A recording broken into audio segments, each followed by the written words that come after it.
चुनावों से कुछ समय पहले टिकट का बंटवारा सबसे मेन इंपॉर्टेंट पार्ट होता है चुनावों का। असली गेम इसी से ही शुरू होता है और कांग्रेस में जब से दो धड़ हुए हैं तो ये टिकट का बंटवारा किस तरह से होगा, राजनीतिक गलियारों में क्या चर्चाएं चल रही हैं, इन सब मुद्दों पर हम चर्चा करेंगे। चर्चा के लिए मौजूद हैं हमारे साथ हमारे editor in chief Varun Bhansali ji. Sir, आपका बहुत बहुत स्वागत है स्टूडियो में। तो आज हम बात करने वाले हैं टिकट के बंटवारे के बारे में, जो सबसे मेन और इम्पॉर्टेंट पार्ट होता है चुनावों का। सब लोग इंतजार करते हैं, मतलब ताक देखते रहते हैं कि कब किसको टिकट मिलेगा, किसका टिकट कट जाएगा। तो हम अगर कांग्रेस की बात करते हैं तो कांग्रेस में अब दो धड़ हो चुके हैं कांग्रेस, ये सभी को पता है। और जो गहलोत गुट है और पायलट गुट है अब ज़्यादा सक्रिय है और सब आला कमान की तरफ देख रहे हैं कि टिकट अब किसको मिलने वाला है, किसको नहीं मिलेगा। और जिनको मिला था वो हार गए, उन्हें वापस मिलेगा कि नहीं। तो ऐसे बहुत सारे सवाल अब सबके मन में चल रहे हैं। तो मैं ये जानना चाहती हूँ कि कांग्रेस का जो टिकट बंटवारा होगा वो किस तरह से रूपरेखा लेगा अपनी। देखिए चेतना, सवाल बहुत ही लाजमी है और हर किसी के मन में यह सवाल सबसे पहले उठता है कि इलेक्शन से कुछ वक्त पहले से ही ये सवाल घर करना शुरू कर देता है कि किसको टिकट मिलेगा और किसका टिकट कटेगा। लेकिन इस सवाल के मायने जितने ज़्यादा हैं उतने ही ज़्यादा इस सवाल के जवाब भी हैं, और कहीं ना कहीं इनके जवाब देखने के लिए, टटोलने के लिए हमें सारी सिचुएशंस को एनालाइज करना बहुत ज़रूरी है। इसमें सिचुएशन वो भी मायने रखेगी जो सितंबर में कांग्रेस के इतिहास में सबसे बड़ी अनुशासनहीनता हुई। देखिए, अगर हम इस मर्म को पूरा गहराई से समझें तो समझ में आएगा कि खड़गे की मौजूदगी में होने वाली सबसे बड़ी आज तक के इतिहास में कांग्रेस की जो अनुशासनहीनता थी उसमें आज दिन तक भी कोई भी एक्शन नहीं लिया गया। लेकिन क्यों नहीं लिया गया, अगर इसको एनालाइज करके समझें, बुरा खड़गे को भी लगा, बुरा कांग्रेस परिवार को भी लगा, बुरा सबको लगा। लेकिन अगर अभी एक्शन लेते तो पंजाब की तरह पहले ही कांग्रेस बिखर जाती। कांग्रेस अभी पहले बिखरती तो उसका इम्पैक्ट पूरे भारत में पड़ता। सरकार बिखरनी नहीं चाहिए, इसको पूरी तरह से इंटैक्ट रखते हुए इस अनुशासनहीनता का रिजल्ट अगर टिकट वितरण में गया तो जाहिर सी बात है कि गहलोत समर्थकों को कम से कम टिकट मिलेगा। मौजूदा जिन मंत्रियों ने गलती की, जिसमें पूरी तरह से शांति धारीवाल से लेकर कहीं ना कहीं महेश जोशी से लेकर और भी तमाम सारे लोग थे जो बड़े कल्प्रिट थे, उनका टिकट कटेगा। अब सोचिए, गोविंद सिंह डोटासरा, यहाँ शांति धारीवाल और कहीं ना कहीं महेश जोशी जैसे दिग्गजों का टिकट कटता है तो ये भी एक बहुत बड़ा मैसेज होगा। और इसके साथ साथ और भी बहुत सारे फैक्टर्स जो हैं वो देखने में आएंगे, काम आएंगे कि कौन कौन बड़बोला रहा, उनका भी टिकट काटेंगे। और इस बार सियासी गलियारों में चर्चाएं भी बहुत है। सोर्सेस के हवाले से भी ये खबर पूरी तरह से साफ है कि बहुत सारे नए चेहरों को टिकट दिया जाएगा। और ये जो नए चेहरे होंगे ये कौन सी लॉबी से होंगे, इसके लिए भी सब किसी ने प्रयास शुरू कर दिया है। लेकिन समझने वाली बात यह है कि अगर टिकट वितरण के वक्त भी अनुशासनहीनता का रिजल्ट नहीं दिया, निर्णय नहीं लिया आलाकमान ने, तो कहीं ना कहीं कांग्रेसी कार्यकर्ताओं के मन में पूरी तरह से डिमोटिवेशन आ जाएगा। इसलिए हमें यह लगता है कि कांग्रेस टिकट वितरण में अब कहीं ना कहीं इन बातों का ध्यान रखेगी। हालांकि एक बहुत बड़ा फैक्टर फंड मैनेजमेंट का भी होता है, क्योंकि जो इतने वक्त सत्ता में रह गया और सब जानते हैं, ये कोई ओपन सीक्रेट है, अब वो बहुत तरीकों से पैसा बना लेता है तो वो फंड मैनेजमेंट भी करते हैं।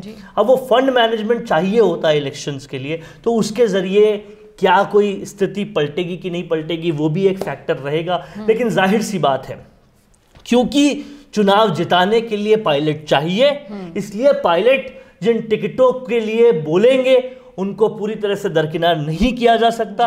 अनुशासनहीनता पे निर्णय भी लेना है, इसलिए गहलोत समर्थकों को कहीं ना कहीं डांट पड़ेगी, उनको पनिशमेंट मिलेगा, उनका टिकट कटेगा।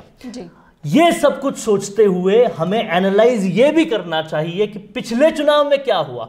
आप देखिए, बाबूलाल नागर कौन है, वो रेप विक्टिम, रेप पूरी तरह से अक्यूज्ड है। रेप अक्यूज्ड का टिकट काटा सचिन पायलट ने।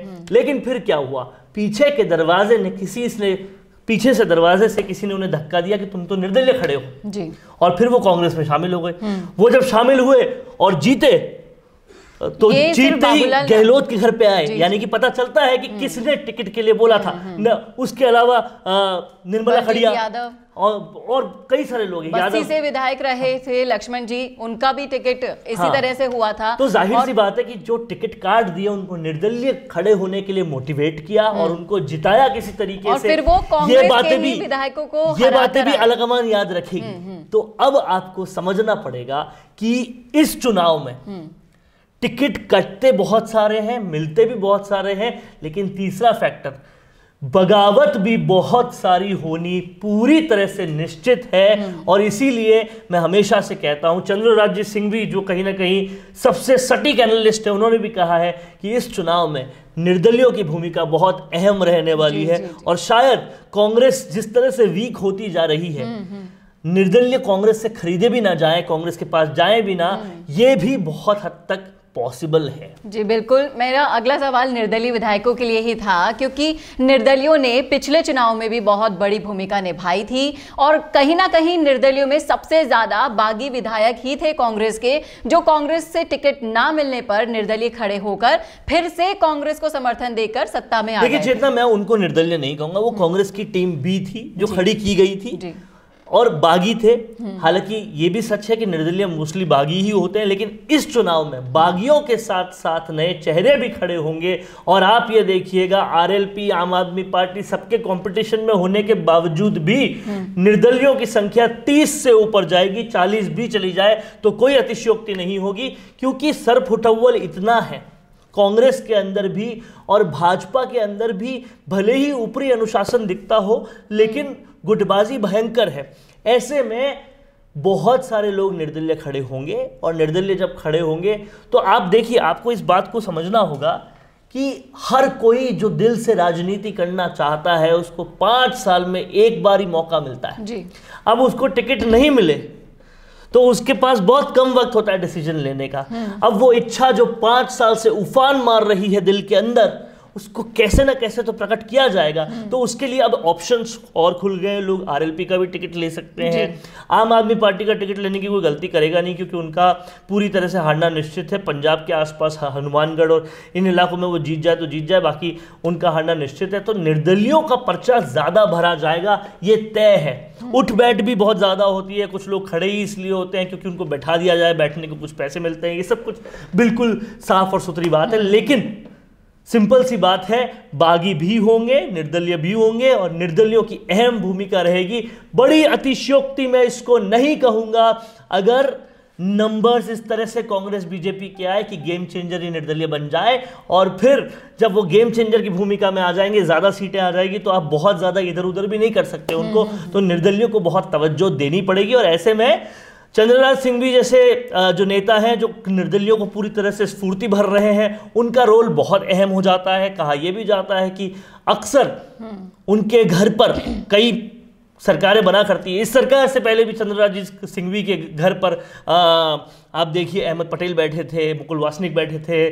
कहीं ना कहीं ये जो फोर्सेस है वो बहुत बड़ा काम करने वाली है और नंबर्स का बहुत तगड़ा बवाल होने वाला है। हाँ, तो कुल मिलाकर राजस्थान का जो चुनाव होने वाला है इस बार विधानसभा चुनाव बड़ा ही दिलचस्प होगा, जहां पर कांग्रेस और बीजेपी जैसी बड़ी बड़ी पार्टियों के गुटबाजी खुलकर जो जिस चुनाव से पहले ही, इतने महीने पहले ही आप देख रहे हैं सत्ता के अंदर के लोग जो कि कहीं ना कहीं उस गुट के भी हैं जिस गुट के खिलाफ उनको नहीं बोलना चाहिए, वो भी उनके खिलाफ बोल रहे हैं। देखिए प्रताप सिंह खाचरियावास के बयान, देखिए आप बाड़मेर से जो हेमाराम आते हैं उनके बयान। उन्होंने साफ साफ कह दिया मोदी और इंदिरा के अलावा किसी में डिसीजन लेने की कैपेबिलिटी नहीं है। मोदी ने कैसे फटाफट मुख्यमंत्री बदला, हमारे यहाँ नहीं बदल सकते, कोई डिसीजन ले नहीं सकता। इस तरह से सत्ता के विधायक बोल रहे हैं, मंत्री जो बैठे हुए हैं वो बोल रहे हैं। खुद प्रताप सिंह खाचरियावास ने बोला है कि अगर मुख्यमंत्री से डॉक्टर नहीं माने तो मैं ले जाऊंगा उनको। मतलब आप मुख्यमंत्री की कैपेबिलिटी पे शक कर रहे हैं।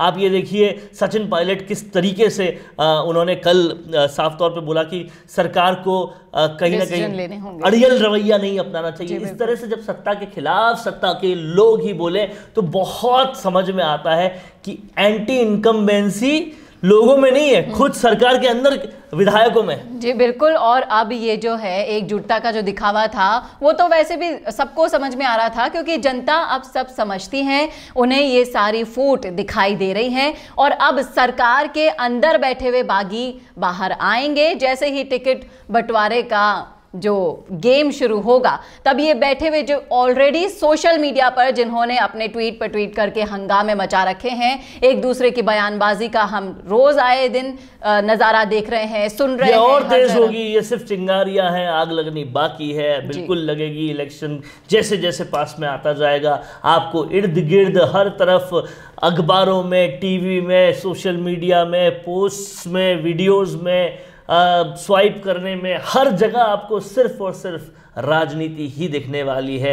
ये राजनीति राजस्थान के ऊपर हावी होने वाली है। जी बिल्कुल। कैसा लगा आपको हमारा विश्लेषण, कमेंट करके जरूर बताइएगा कमेंट बॉक्स में। और इसी तरह के विश्लेषण देखने के लिए देखते रहिए राजस्थान संवाद। नमस्कार। बड़ी राजनीतिक पार्टी का टिकट चाहते हैं और उस टिकट से जीतकर नेता बनने का भी इच्छा रखते हैं, लेकिन प्रचार के लिए अभी भी वार त्योहार के पोस्टर बनाने का पुराना तरीका ही अपना रहे हैं। राजनीतिक प्रचार के लिए पोस्टर हुआ पुराना, वीडियो इंटरव्यू का है जमाना। राम मीडिया वर्क्स आपकी राजनीतिक प्रोफाइल को पावरफुल बनाने के लिए लाए हैं स्पेशल डिजिटल पैकेज, जहां प्रदेश के लाखों सब्सक्राइबर्स वाले डिजिटल चैनल के रिपोर्टर, कैमरामैन लेंगे आपका इंटरव्यू। और वो उन चैनल्स पर प्रसारित होगा जिन्हें पहले से लाखों लोग सब्सक्राइब किए हुए हैं और जिनके करोड़ों में व्यूज है। तो छोड़िए पुराने तरीके, अपने इंटरव्यू, कैंपेन्स और इवेंट को कीजिए जमे जमाए चैनल्स के जरिए वायरल। ज्यादा जानकारी के लिए नीचे दिए हुए लिंक पर क्लिक कीजिए।